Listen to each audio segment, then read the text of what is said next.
estranged. You are listening to KLRN Radio, where liberty and reason still reign.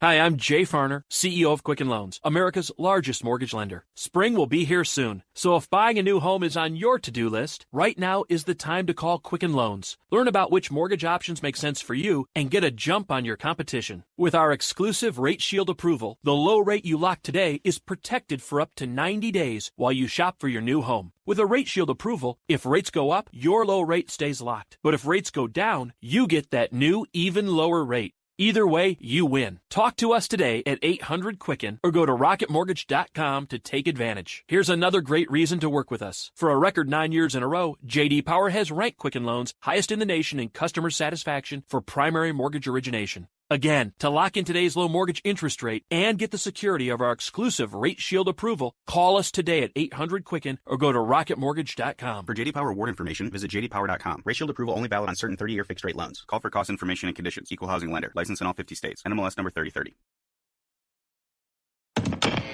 Hi, welcome to this Subway ad for the new Sesame Ginger Glazed Chicken Signature Wrap. How would you like it? I'll take a... Sports announcer at home? Yeah, how'd you... We just know. My wife picks up the new Signature Wrap. It's got double the rotisserie-style chicken mixed with a sesame ginger glaze. She appears annoyed at me, but she shrugs it off. Those sweet and savory flavors are calling her name. She lifts the wrap and... she takes the bite! Incredible! And now she's closing the door on my... Subway, make it what you want. Limited time only at participating restaurants. Double meat based on average 6-inch sub. I'm little teapot, short and stout. Here is my handle and here is my spout. No, Dad, like this. When I get all steamed up, then I shout, tip me over and pour me out. This is WWE superstar Roman Reigns. It only takes a moment to make a moment. Take time to be a dad today. Visit fatherhood.gov, brought to you by the U.S. Department of Health and Human Services and the Ad Council. KLRN Radio has advertising rates available. We have rates to fit almost any budget. Contact us at advertising@klrnradio.com.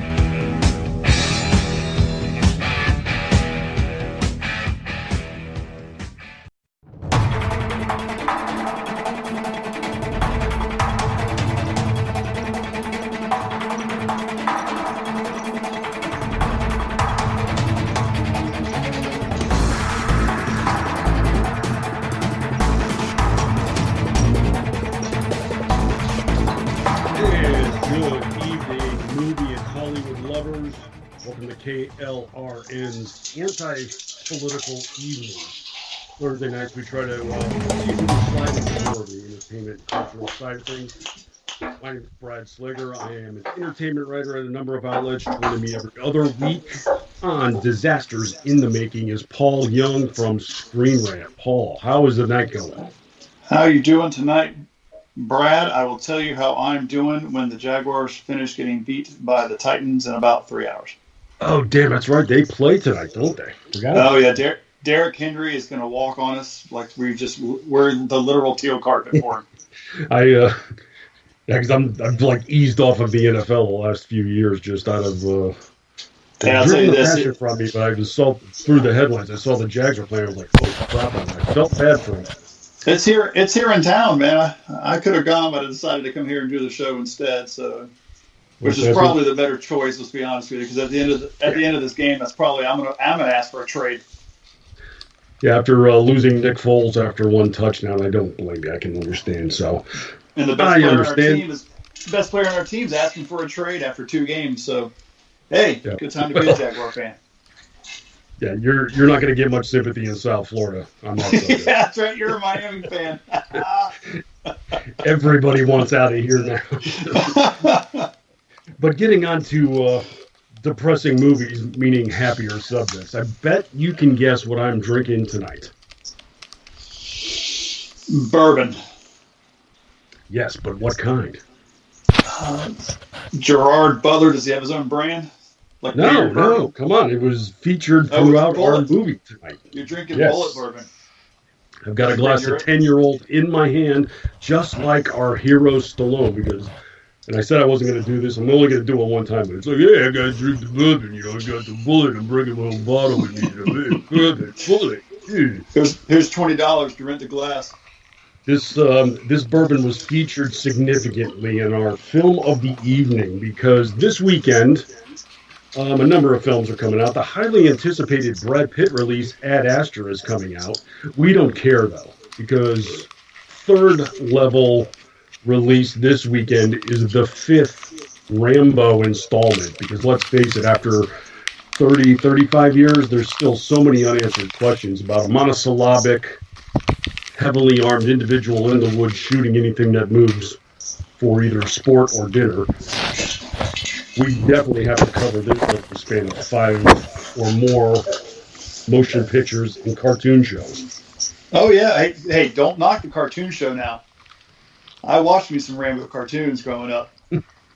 I would say this. Everything I learned about fighting, it was from that cartoon. Really now? Okay. That's right. Explains a lot right there, I think. It really does. If you'd see me fight, that would be that would explain it. Did you at least have the headband on when you did it? Oh yeah, it was like a mixture of like Rambo and Danielson. Okay. Excellent to have that picture in my head now. I'm going to go throughout the night with you got a Cobra Kai look in my head right now. So yeah, we're anticipating Rambo 5 this weekend, and if you've seen the trailers for it, it's a little bit of a departure from the Rambo series of films. The franchise usually has a very heavy paramilitary theme to it. Not so much this time. Turns out Rambo has a family member who is kidnapped by the Mexican cartels, and it's up to him to go after and seek revenge on those who have taken a family member. So yeah, I think we should really retitle this maybe Taken 4. Taken 4, Electric Boogaloo, The Last Man Standing. What else can we put in there? I saw, because when I went out to see the Gerard Butler The Quickening. Fallen, they played the trailer. You know, there was a longer cut than I had seen before, and I'm watching it, and I'm like, wait, I've seen this movie. You're not Liam Neeson. But it seems to be the plot is very closely cued to that series. So I'm excited for it. Look, I can turn my brain off and walk in there and watch him just beat up a whole bunch of people. And I don't have to follow any dialogue. Yeah, I saw a few of the advanced reviews coming out, and you could almost see the ashen faces on these reviewers clutching their chest, and I'm talking about the males here, by the way, because they were just apoplectic at the level of gore, apparently, in this film. Oh, man. Now I really want to see it. Because, he stepped it up a notch in the last Rambo movie. I mean, he mowed down a bunch of dudes with a 50 cal at, like, point-blank range. And it was just like a meat puppet flopping all over the place. It was like over the top. It wasn't just on top. It was completely over the top. It was more over the top than his movie Over the Top. You remember that one, right? Are you kidding me? I didn't lie. I'm wearing my Banal trucker hat this evening. And I like it. Hey, look, if you're going to do it right, just go overboard with it. Just own it, embrace it. Yeah, I did see there's one scene where he infiltrates a household and decimates dozens of people, decapitates the individual he was targeting, whose head he carries with him down the road and ends up throwing it out the car window at some point. Yeah, I mean, so that all sounds reasonable. Yeah, I'm going to have to do some research because it sounds like there's a lot of subtlety in this film that could escape my purview. I'm going to have to make sure I'm on page It's got the subtlety of a sledgehammer. Yeah, precisely. But, this is a Stallone vehicle, as they say. But it seems like with every single one of Stallone's movies, there is a common thread in which he appropriates the script, takes over writing, a lot of times to the disgruntled dismay of the Writers Guild of America. A lot of times they have to go in after the fact and make sure all of the proper credits are in line, because Stallone basically will, in the course of production, grab the script and start rewriting. He also will sometimes take over direction and, being the Oscar-winning director and screenwriter that he is from 1974, 5, 6, somewhere in that range. Of course, he's on those laurels. He's been doing this his whole career, though. I mean, I've heard him doing this thing during Nighthawk, probably during Over the Top. There's been a few times where writers have had to go and say, listen, they bought my script. Where's my credit? And same seems to be going on here because a few years ago they had the announcement that this was being made. And, man, we really missed out on this one, Paul. Oh, really? Well, you said you've covered this a little bit over at Screen Rant, correct? Where I think it was about 10 years ago. Yeah, when they announced Rambo 5, it was going to be a little bit different than the one we're getting in theaters tomorrow. This is one where they had either cybernetic or hybrid soldiers with creatures that were running amok in the Arctic and starting to then travel down to the more populated areas of the Pacific Northwest. So John Rambo was going to be called in for his tracking skills. Oh, yeah. And at one point, I think it was going to be called, Rambo 5, The Savage Hunt. Yes. That was what it was originally going to be called. That was the working title at the time. Yeah, and then they were going to include, there was a rumor that werewolves were going to be involved somehow, like Mexican werewolves. I think it's a chupacabra, which we call a Mexican werewolf. And he was going to be doing that. And now you're talking 10 years ago. This is back when the movie blog industry was just starting to get a foothold into where traditional magazines and the trades had, really did. Everybody went to them, Hollywood Reporter and Deadline and those kind of people. And somehow Ain't It Cool News, they got a hold of this really what turned out to be a very false rumor. And they ran with it that Rambo was going to be set in Mexico fighting a werewolf or werewolves. And Harry Knowles, I guess he's friends with Stallone, has been for a long time. And maybe Stallone was pulling his leg or messing with him or something. But he ran with it. And, of course, back then there's not very much vetting process when it came to blog. You got it, you ran it, and you did what you wanted to with it. And now we've got a little more higher standards on most blogs. But, I think more people come to the blogging industry now for their information to discuss than they do places like, USA Today and Hollywood Reporter, Deadline, those kind of places. Yeah, that was, and I recall that period of time because that's when I started to get into, I was kind of segueing into movie writing right around that time. And I was over at Film Threat, but yeah, Ain't It Cool News was, like the fanboys and film geeks flocked to this site. And sure. Superhero Hype was another one. Yes, yeah, that was another big name. But Harry Knowles kind of just cornered this market for some reason. And Hollywood, it basically was a confluence of different things. Everybody was streaming onto the internet at that point in time. And, this was when every bar of soap on television would have a banner at the bottom, Dove.com, come to our website. That's how big the internet was going to be. You remember the Super Bowl commercials when the internet first started coming out and cheese.com was a thing? And they literally ran a commercial for cheese.com. Yeah, everybody had to get on the internet because that's what everything was going to become, but they had no clue what they were doing once they got there. So it was just the big thing to do. So, yeah, Harry Knowles exploded, and Hollywood realized what a pull he had with his audience. So they started catering to him, which was the biggest damn mistake on the planet.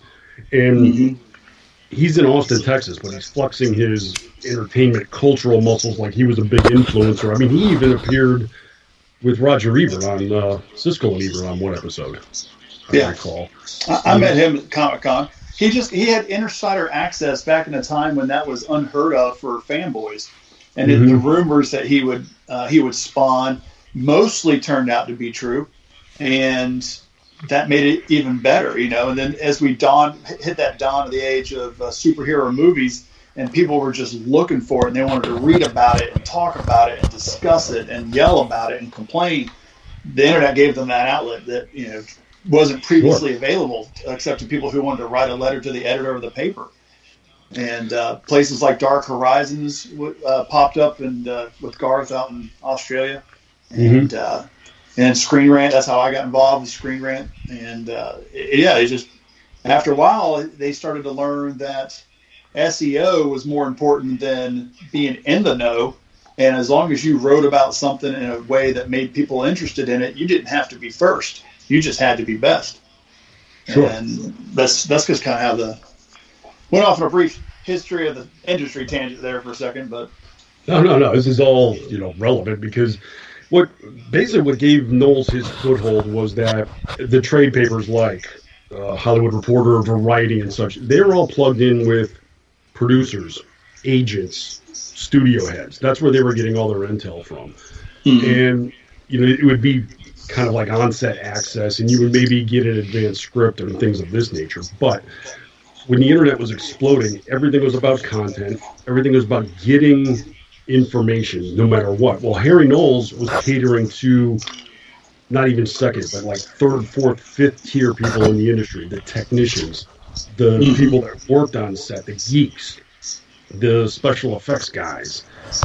These were his crowd that he would talk to. So they would be the channel feeding him information from the set. He didn't have to go to the set, which was a good thing, because I think he was about 300 pounds plus at the time and confined to a chair in his bedroom. But he would get, you know, all of these tips coming in from productions that were in the making. So while they were making the next Spider-Man, for instance, he would get set photos, he would get script updates and things like this from the geeks that worked on the set. And that catered to his crowd, and his crowd was the ones going to the superhero film. So the studios realized this, and that's where it all blew up from. Generally, when I was at Filmstrike, Chris Gore, who was the publisher, he pretty much was one of the people that spearheaded Comic-Con. Yes. He started, the very first movie, I think, that even went to Comic-Con was the first Fantastic Four they tried to make that never went to theaters. But he was plugged in with Roger Corman at the time.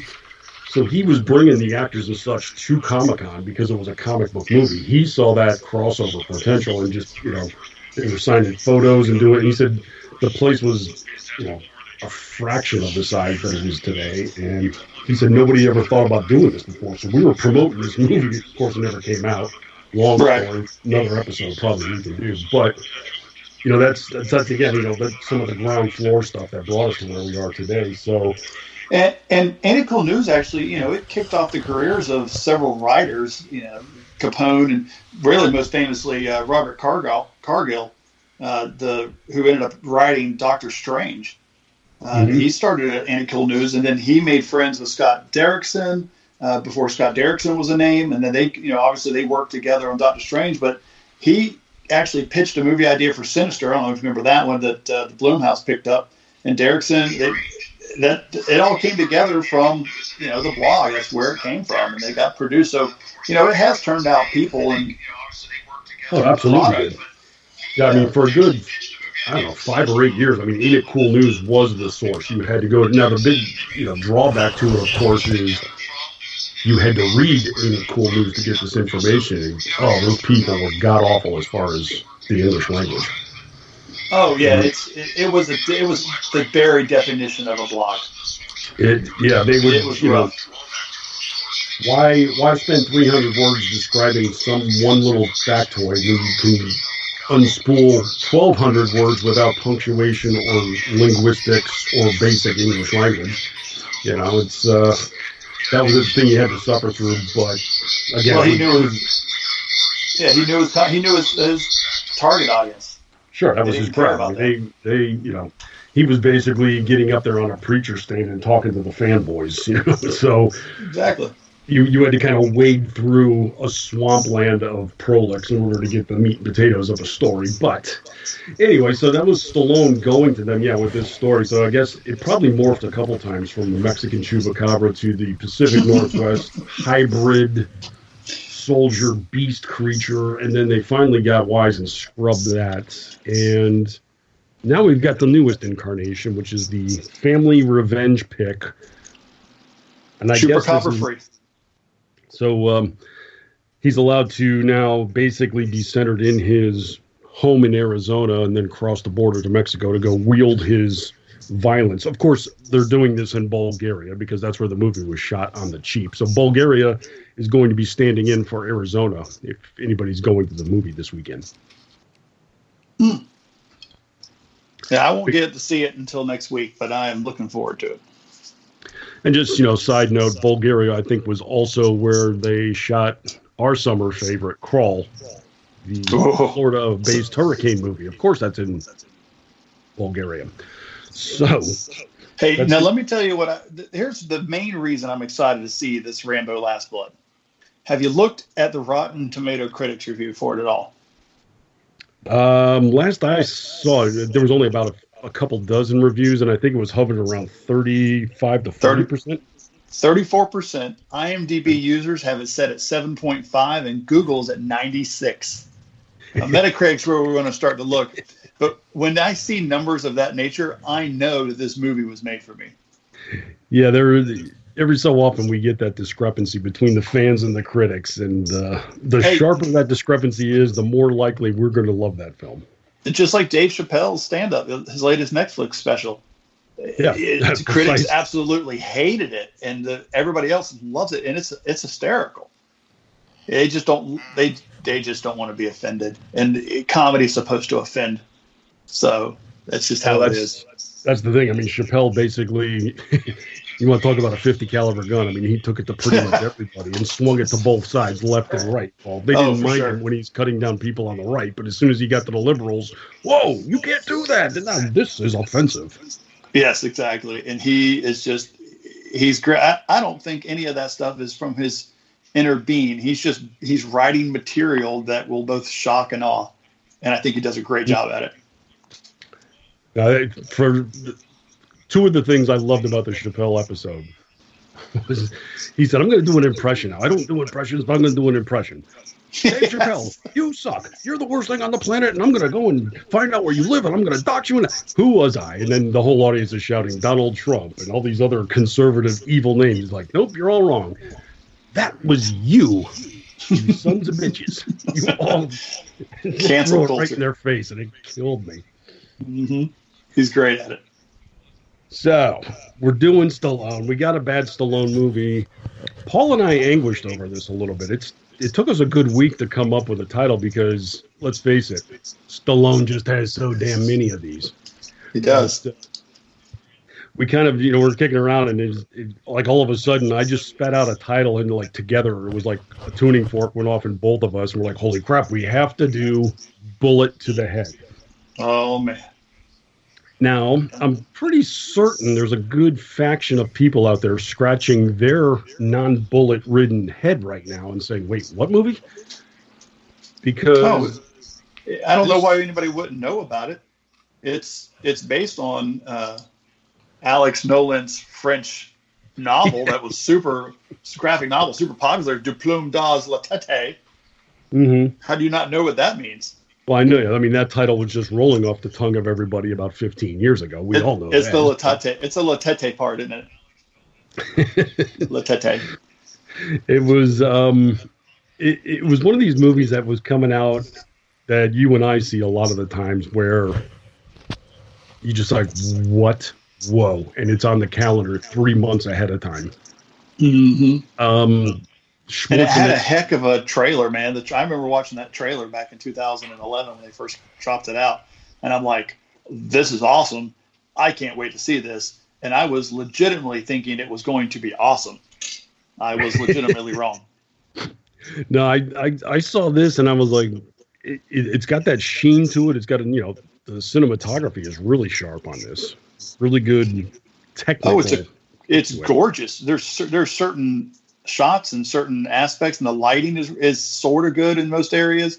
It is a little dark in a lot of areas to hide some of the flaws, but I don't know the set, and that's the way Walter Hill kind of does things. I mean, it's got that kind of gritty modern Western crime noir type feel to it, but it didn't work. Yeah, I would definitely say it's a modern film noir. I mean, it's set in New Orleans, but a lot of the action does take place at night. So they shoot, and you don't see New Orleans at night that often. Usually it's, French Quarter in the daytime. Now, we did get, of course, I mean, it's my understanding that you cannot go down any road in New Orleans without a musical parade breaking out. I assume that's the case. No. Oh, no, it's not. Okay. Because Hollywood then is lying to us. They just figure, he comes out of a bar and then they just start playing this jazz song. What's the style of jazz? It's like, starts with a Z.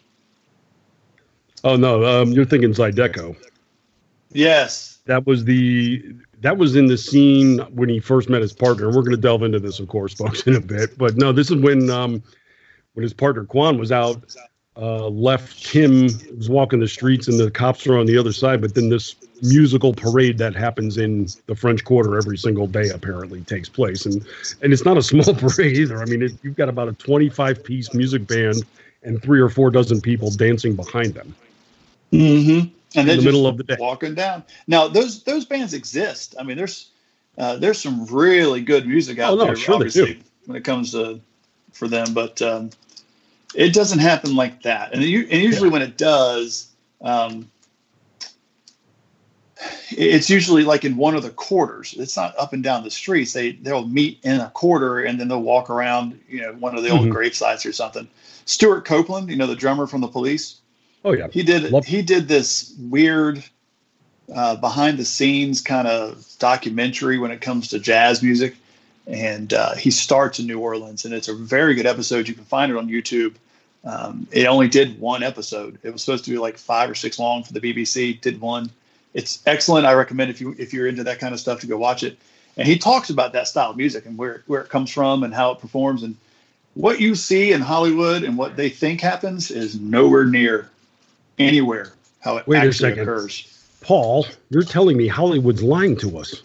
It's as if they don't do research.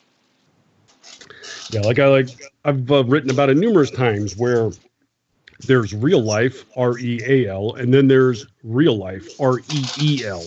I see what you did there. Appears on camera. So it's like, play on words. That's one of the clever things writers do. And that's real life versus real life. That's one of the details of it. But yeah, we're coming out of the summer doldrums, the post-summer doldrums. Usually late August, early September sucks, but now we're getting into more quality films. It came out a couple of weeks ago to Monster Figures, and then we got some what was the stripper movie that came out last week that did some decent Hustlers with J-Lo. Hustlers, there you go. Yep. That was not surprising, but it came out of the Toronto Film Fest to high acclaim, and it did some pretty good numbers. It almost challenged for the #1 slot last week. So. Yeah, and I'm going to have to apologize. I got the screening invitation, and I chunked it to the side. I'm like, you burned me once with Burlesque, Christina, Christina and Cher. I'm like, I'm not doing that again. And now apparently it's pretty good. So I'm like, now I got to put it on the menu. They're actually talking Oscar caliber performance from J-Lo. Really? Yes, they said this is one of her better performances, if not the best, and it's already been the best opening of her career as well. I don't see how it can beat enough.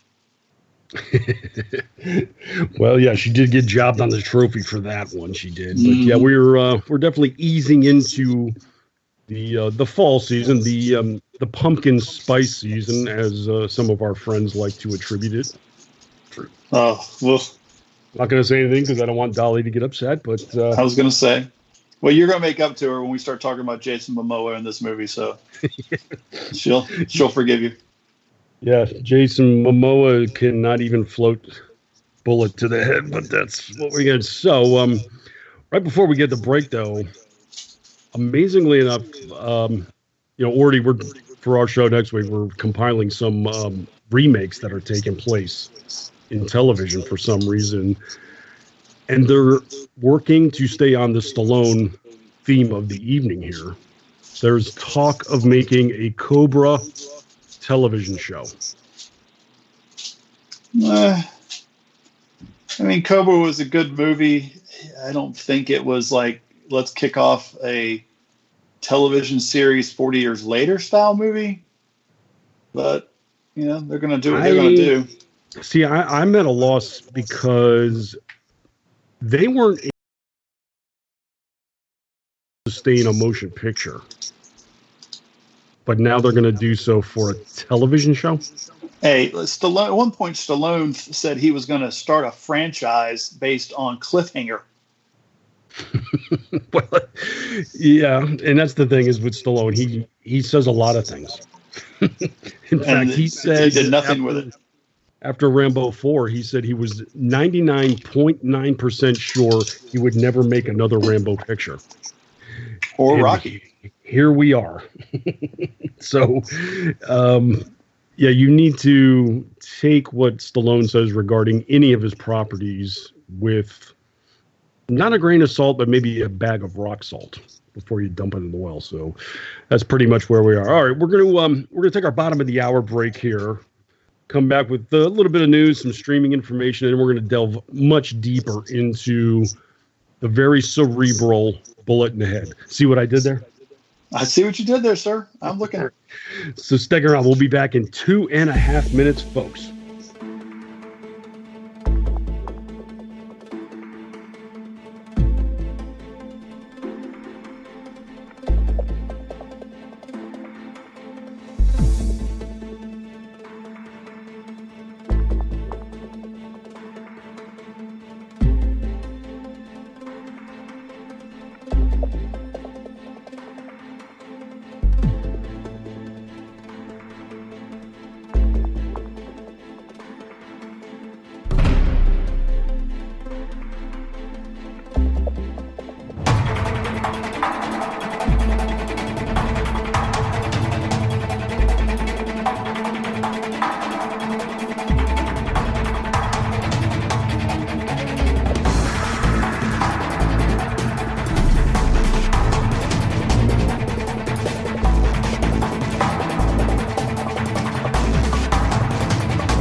Was in the Army back during Desert Storm, but even then he wanted an MBA. He looked at a dozen schools, but only one offered the online education and flexibility he needed while he was in a tent in Iraq. Grantham University. Turns out that Grantham's been delivering affordable, relevant college and advanced degrees for over 65 years. Heck, if they can deliver a quality education to a soldier in a tent overseas, think about the flexibility Grantham can offer you so you can earn your degree too. It doesn't matter how complicated or full your life is, if getting a degree is on your bucket list, you'll want to do what my son did. You'll want to call Grantham. Find out how easy it is to get started on your education so you can check that college degree off your bucket list. Call Grantham right now, 800-910-1370. That's 800-910-1370. Flexible, affordable, relevant. Call 800-910-1370. Tired of paying outrageous prices for Viagra? Well, we have great news for you. Now you can finally get Viagra at huge discounts. Healthy Man allows you to save up to $500 on Viagra. Why pay U.S. pharmacy prices of $15 per pill or more when you can get Viagra for less than $3 a pill? Call today and get 40 Viagra pills for only $99. This can cost as much as $600 at your local pharmacy. You can't afford not to call us. If you want Viagra at the lowest prices, never pay $15 a pill pharmacy prices again. Get Viagra for less than $3 a pill. Call 1-800-516-7602 today and save up to $500 and get 40 pills for just $99. Healthy Man is fast, easy, and affordable. Operators are waiting at 1-800-516-7602 to take your call right now. Call 1-800-516-7602. That's 1-800-516-7602. Again, 1-800-516-7602.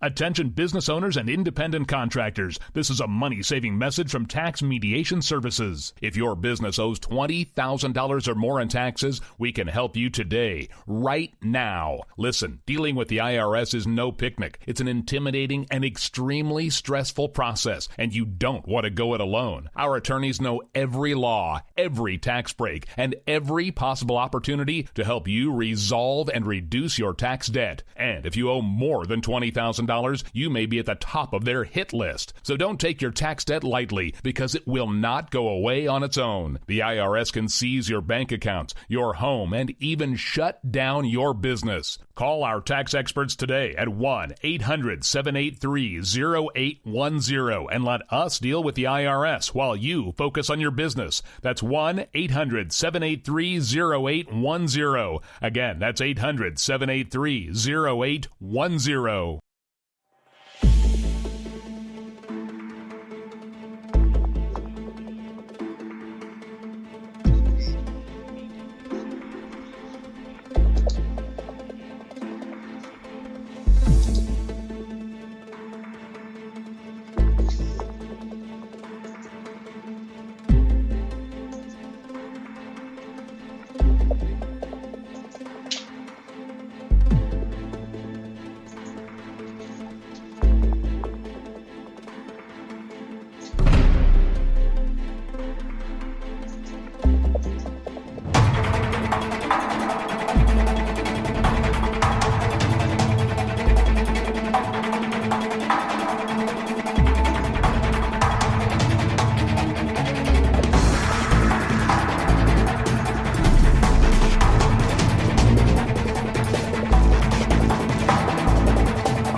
Yeah, you're back. All right. Sorry, didn't hear the bumper come back in. Apologies. So we're returning from break. Let's do this before we get into the film, though.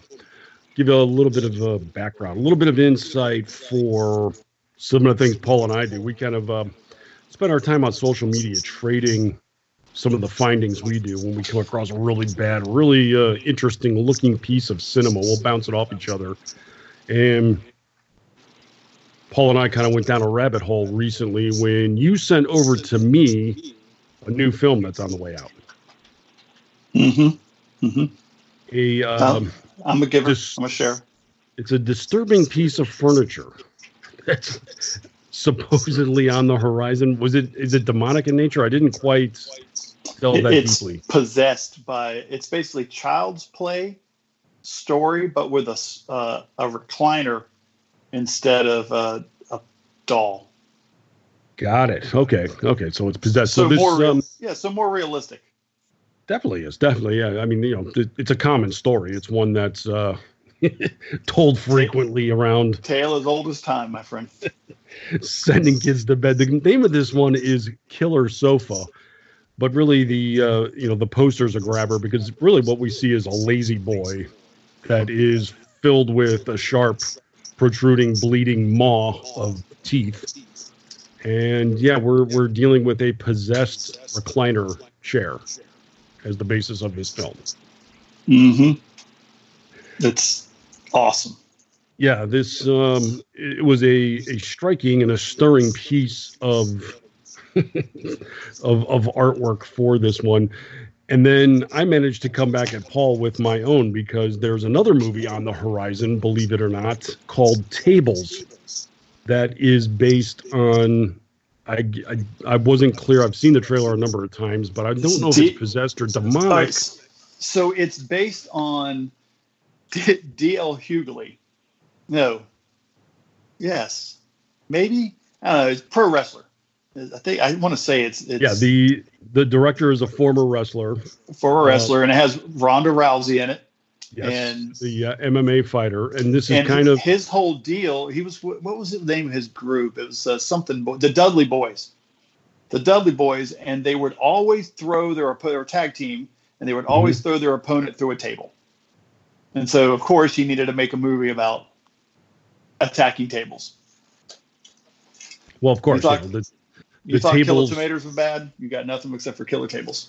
The Tables Revenge, I suppose. And it kind of just harkened to me that maybe the Buffalo Bills fans in the parking lot during tailgate season, when they were notoriously busting tables, must have known something ahead of time, because the authorities have put a clamp on that. I went up there last winter for a Bills-Dolphins game, and I was held down. I went up there swearing I was going to go to one drunken bash somewhere in the parking lot and jump through a table, and I was held back. My family would not let me have that cultural moment. So those dorks came to Jacksonville for that's their first postseason game. The first one they'd ever gone to, and we sent them home crying. And they came down here and just destroyed Everbank's parking lots and the stadium, all the different areas nearby, and they're crazy dummies. Yeah, I remember when they won their last game of that season to qualify for the playoffs, and yeah, they had so many tables broken, they had a mountain of them in the parking lot. So that's Tables Revenge. But there's actually, it turns out to be a number of furniture related horror out there. There's one from 1977 called Death Bed. You know what? I want to say I've heard of that one. I think, I believe this is the one that Patton Oswalt made famous in one of his routines, if I'm not mistaken. The bed that eats, yes, instead of eating in the bed. I see what they did there. And there's a short film came out about 2 years ago. It was called The Armoire. And this was somebody moved into a house that was pre-furnished, and apparently this cabinet set was possessed by a demonic entity. But I think my favorite of this, and it's so well done, it's called The Cabinet in the Woods. Not only is it a play on Cabin in the Woods, but so is the poster. The poster actually has a 3-segmented cabinet that is twisted just like a Rubik's Cube. Perfect mock-up of the Cabin in the Woods poster. So I gotta say, very well done, folks. That is beautifully executed. Cabinet in the Woods. Yes, I am seeking this one out, as this is going to be my weekend mission. When people ask me why we like bad movies, I can point them to this film right here, just based solely on the title. Exactly. I mean, look at what we're looking at. What a lazy boy here. We have tables, beds, armoires, cabinets. I'm starting to think that IKEA could be a terrorist cell in this country as a result of this. I wouldn't doubt it, but based on how hard it is to put some of this stuff together. Yeah, and curiously enough, these are going to be movies about dismembering furniture. So you can maybe have a little bit of a catharsis, those of you that have been stymied by some IKEA furniture. All right, so let's get into Bullet in the Head. Now, this was to say this was a misfire is an understatement. It's because they took out the firing pin. What? Bam! Little too inside yet, I think. But that's a little too inside, right? You got an indication of things here when the release date is February 1st, and we've mentioned this, I think, before too. This is right in the sweet spot of bad movie season. Pretty much January 1 up through and even including sometimes Valentine's Day is the worst release schedule for Hollywood. This is when all their garbage movies come out, all the misfires they don't know what to do with comes out. So yeah, a February 1 release date is not favorable to begin with. Opening a Stallone movie in the number 6 position and making less than $5 million on opening weekend is even worse. This thing did not even earn $10 million. And you know what's sad? You know what's sad about that is originally was it Sung Kang from the Fast and the Furious series. They cast him in the movie after Thomas Jane was moved off of the series. So Thomas Jane was originally supposed to play that other role opposite of Stallone, but they changed him out so they could reach more of the foreign box office. They wanted to tap into that vital Chinese market, and they only managed to get like 1.8 million out of China. And in the movie, he states that he's Korean. They're making all sorts of very bad, racially charged comments about the character, and they're just poor. They're not even done right. They're not even funny. They don't land. He says, "I'm Korean," and they did not even release this movie in Korea. That was the whole purpose of casting him. That was the whole purpose of casting him, and they didn't even release it over there. So, and here's where it gets really funny. Now, initially, the director of the film was going to be Wayne Kramer. He's a smaller, kind of I don't want to say a cult director, but, he does smaller pictures. And this was going to be a larger venture for him, especially teaming with Stallone. Then his version of this movie was too dark, apparently. And Stallone wanted more of a mainstream. So he kind of phased out Kramer. Thomas Jane, again, was going to be... This is supposed to be a buddy cop movie or a buddy movie because they're not both cops. So Thomas Jane was the one who suggested Walter Hill be brought in. Now, I mean, Hill's pretty much, his career is kind of very bipolar. He's done fantastic things with the Alien franchise. Well, I mean, he did The Warriors, Another 48 Hours, Red Heat, Last Man Standing, Undisputed. The dude's got some good titles to his name. I mean, he did several episodes of Deadwood and Tales of the Crypt. I mean, the man knows what he's doing. Yeah, and also he knows he doesn't have to work unless he wants to. It's pretty much what it comes down to. He's not pressured. He's not looking for the next. He's coasting right now. Just on the Alien franchise alone, which he was, major scriptwriter and director of the third. He's again created Warriors and a number of other great scripts and such. So he can do anything he wants. And basically, this was him and Stallone saying, you know what, we're probably never going to have a chance to work together again. We may as well do this. So Thomas Jane was the one that brought in Hill.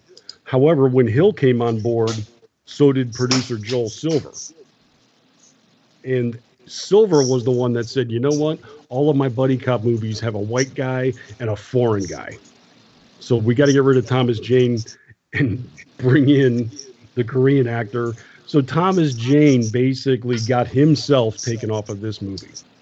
He got lucky. He dodged the bullet to the head is what he did. He did. And now the other funny thing is the working title of this was called Headshot. That was the name of the graphic novel. Yeah, and apparently they thought that was too obscure, like the audience may not pick up on that. So let's say bullet in the head so they can actually figure out what we mean by headshot. They had to dumb down the title in their words. And the subtlety of this starts right off the bat. So before we even get into the credits, we're getting the title cards for all the production companies unrolling. And each one of them, Warner Brothers and all the production companies, a bullet traverses through and explodes each one of their logos towards the camera. It's amazing. High points for subtlety there. Mm-hmm. And yeah, I mean, basically they were aiming for an 80s style buddy cop movie. Tough to do when one of those is not a cop. Stallone plays a hardened... And neither of them are funny. No, they try to be. They're supposed to be. But Stallone is a hitman and a rather, pretty cold and unapologetic one at that. He is just, that's him. I kill people. That's my job. And Sung Kang, he's the actor from the Fast and Furious franchise. He plays Taylor Kwan, who is a cop from D.C. And it opens up with Stallone and his murder partner. I wasn't aware that assassins really had partners because that just seems dangerous to me and problematic. But they go into a hotel room and kill a guy. They don't kill the hooker in the shower, however, because Stallone has kind of a soft spot for some. This is one of the details I didn't pick up on. I'm asking if you did. So the hooker had a solid colored panther on her back shoulder, right? A tattoo. She had a panther tattoo on her left shoulder. So and then later in the movie, Quan sees his daughter with a similar tattoo of a jaguar or a leopard of some sort, a basic jungle cat on the back of her shoulder. And he's like, oh, so you didn't kill her because the tattoo reminded you of your daughter, and this is a really dumb plot point, but we're going to play it anyway and then move on. And that was my question. Was that the only reason? It was just sentimental? Yes, because the hooker shows up at the police precinct, is giving her statement where she does not rat them out. And that's the last we see of her. Right, because Stallone even says she's not going to rat us out. She's more scared of us. So he just let her go because the panther tattoo reminded Stallone of his daughter, who's a tattoo artist and has a tattoo of a panther on her back as well. Hey, props to her. I can't believe somebody could put a tattoo on their own back like that. Yeah, it's pretty amazing. I'm impressed. So what happens is this. This is a plot that's not very confusing, and at the same time, it does not make sense. That's the kind of movie we got. So this guy that they killed in the hotel is a former cop. He's gone crooked.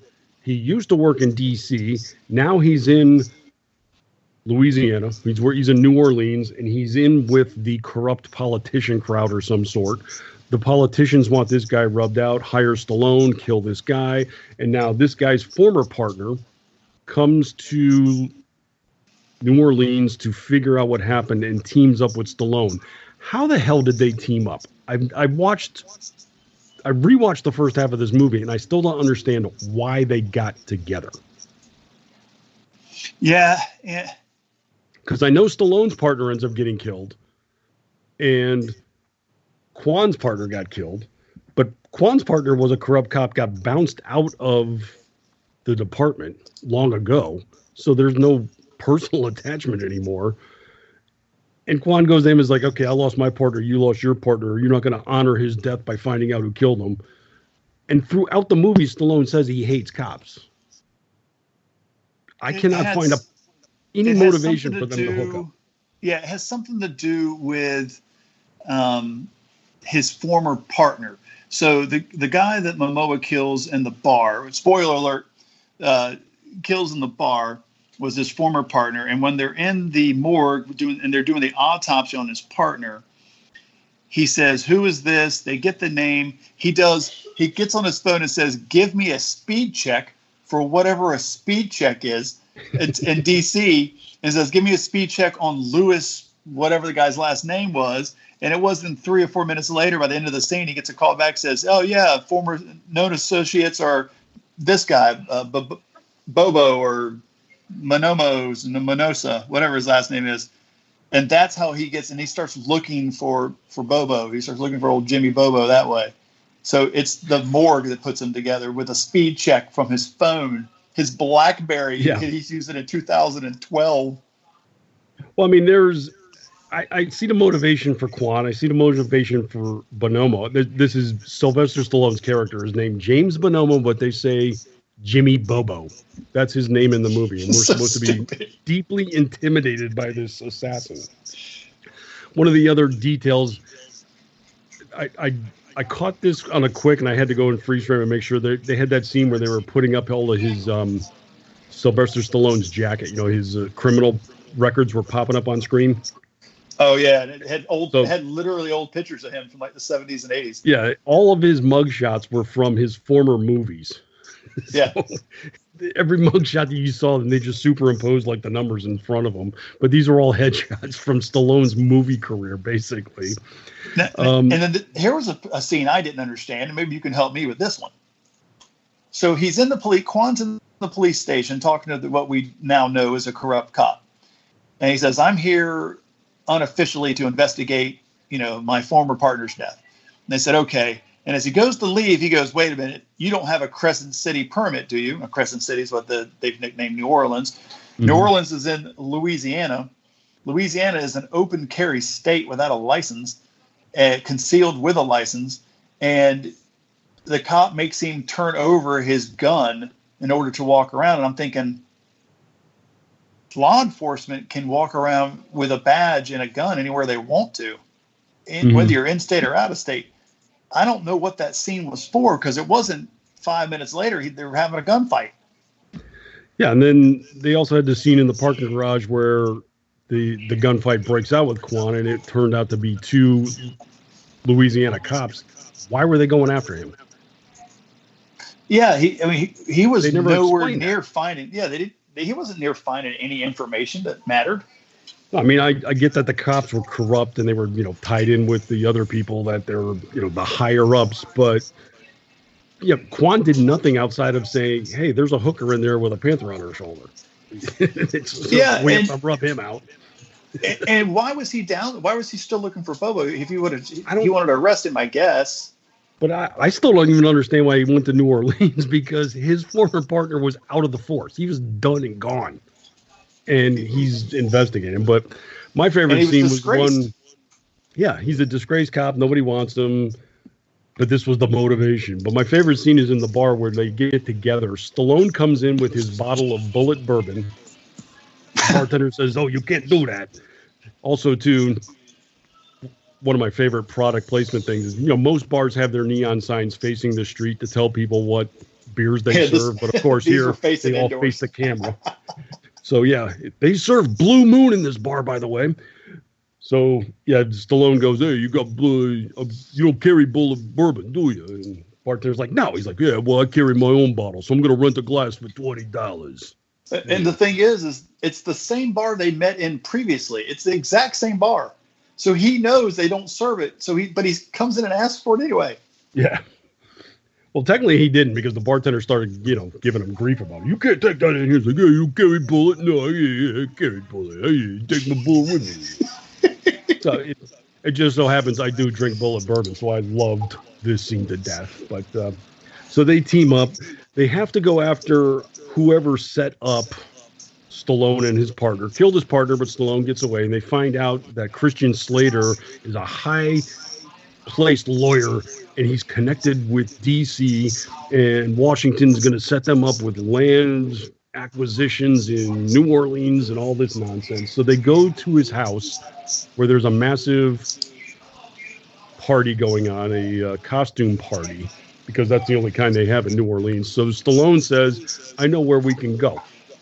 And they actually have a montage scene of Stallone and Kang trying on masks to go to this party. I could not believe they did a montage. And they only tried on like 2 masks, and then they just show up and they look completely out of place. Yeah, I mean, everybody at this party is dressed, in suit and tails and tuxedos. He walks in with a too small polo shirt and a music sheet mask on his face done up in glitter. "Hey, I'm supposed to be here. I'm a member of this party too." Hey. Okay, all right, walking in. Oh, yeah. Hey, he's got a mask on. Let him in. Did you see that part about why Stallone was acting the way he was in this movie? Where his character motivation came from? God, no. I want to hear it. It's his own personality. Well, I did see that. They like Walter Hill said, I want you to create this character as yourself. So now I'm thinking Stallone is boring, because that's him. It's like he doesn't being himself. Do anything. And, my goodness, HGH is a hell of a drug. I mean, he was 60 years old and tired half the time. It's like, "Hey, I'm going to go in and do this. You stay here." And it's like, can somebody give him a 5-hour energy? I mean, can we get the scene wrapped up? I mean, come on. Or give me a pudding cup and a nap. I mean, it's like, okay, we got the real one. I also love this too. And this is something we should maybe explore. It's like starting to make up our own list of movie cliches, but the cop got shot at one point. Stallone goes to the tattoo parlor where his daughter's at, who he hasn't apparently talked to in years, and she needs to patch him up because she's a tattoo artist who also can do surgery, of course. You know, that's the way it works. She had 1 year of med school. 1 year of med school. Well, sure. Okay. That makes perfect sense. But I love this part. When we have to do this. It always happens in movies when they have that backroom alley surgery going on and they have to remove a bullet from somebody. Always, you have to drop that bullet in a metal cup and it clangs loudly. Oh, yeah. Ding, bling. Yeah. There it is. You never just throw it in the garbage or put it in your pocket or something. No, clang has to go in a metal cup because that's what they have in tattoo parlors, by the way. Heavy iron pans for you to capture bullets. That's always the case. So bear that in mind. Anytime you people are watching movies like this, when somebody gets shot and needs a veterinarian or someone to operate him in the wee hours of the night, there's always liquor involved. We had that, he was slugging a bottle of Gentleman Jack while she's operating on him. And then, drop the bullet in a metal cup. You got to do that. So Jason Momoa is in this as well. He pops up halfway through, and he's a rival assassin. And we're told that he's deeply respected in the assassin community. And he keeps screwing up throughout this film. All he does is screw up in this movie. The whole time. He kills Stallone's partner, but not Stallone. Oops. Got in trouble for that with his boss. And I love this. He had to go out and get a file. So he goes in this bar, goes in the back room where the safe is at. He shoots about 5 or 6 guys dead, and the last guy tells him to open up the safe. How did he know that guy could open the safe up? Yeah, he was the only one he left alive. The other guy. And he came in and he silent shot everybody there. Then he walked out and loud shot, unsilent shot everybody else in the bar. But I think he walks in a room and goes, bam, bam, bam, bam. I need you to open up the safe. Bam, shoots one other guy. Never been in this place before, but he knew the dude in the black jacket could open the safe, not the other 6 that he just assassinated sight unseen.